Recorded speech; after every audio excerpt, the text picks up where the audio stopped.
তুমি তোমার জীবনের উদ্দেশ্যটাকে ফিক্স করো।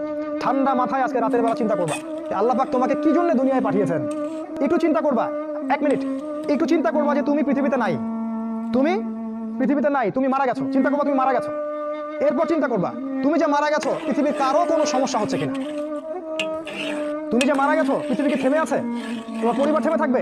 তোমার শিক্ষা, তোমার বন্ধু বান্ধব, তোমার আত্মীয় কেউ থেমে থাকবে? কেউ থেমে থাকবে না। তুমি পৃথিবীতে থাকো বা না থাকো কারো কিছু আসে যাবে না। আল্লাহ পাক তোমাকে যে পৃথিবীতে রেখেছেন একটা সুযোগ খালি দিয়েছেন, এটা তুমি আল্লাহ দিনের জন্য কিছু করতে পারো। এটাই আল্লাহ তোমার কাছে চান, আর কিচ্ছু চান না। আর কিচ্ছু আল্লাহ তোমার কাছে চান না। আল্লাহ চান তুমি একজন মানুষ হও, ভালো মুসলিম হও এবং দিনের জন্য কিছু খেদমত করে পৃথিবী থেকে বিদায় নাও। এই দিন তুমি ছাড়াও বিজয়ী হবে ইনশাআল্লাহ। তুমি থাকো বা না থাকো এই দিন কিন্তু বিজয়ী হবেই। হয় তোমাকে নিয়ে হবে অথবা তোমাকে ছাড়াই হবে। জীবনের উদ্দেশ্য ফিক্স করো। জীবনের উদ্দেশ্য একটাই, জান্নাত। জান্নাত পাওয়ার জন্য যা করা দরকার তাই করতে হবে। কোরআন হাদিস মেনে চলা থেকে শুরু করে আমল করা, আদব আখলাক সবকিছু এর মধ্যে চলে আসবে ইনশাআল্লাহ। আল্লাহ পাক তোমাকে পথ দেখাবেন। আগে তুমি জীবনের উদ্দেশ্য ফিক্স করো। তুমি তোমার জীবনের উদ্দেশ্যটাকে ফিক্স করো। ঠান্ডা মাথায় আজকে রাতের বেলা চিন্তা করবা আল্লাহ পাক তোমাকে কি জন্য দুনিয়ায় পাঠিয়েছেন। একটু চিন্তা করবা।